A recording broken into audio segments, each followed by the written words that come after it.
ขอบคุณมากๆเลยกินอดแห้งๆเศร้าใส่เสื้อแดงอายว่า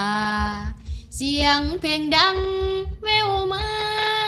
จากงานบุญปักใหญ่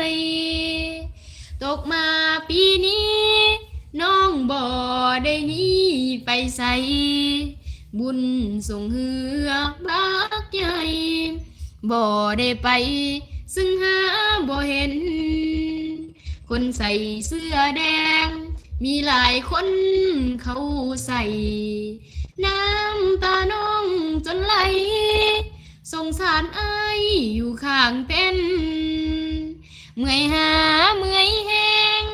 น้องใส่เสื้อแดงแต่บ่เห็นย้อนมีความจำเป็นหาบ่เห็นอภัยน้องแดงทำสัญญา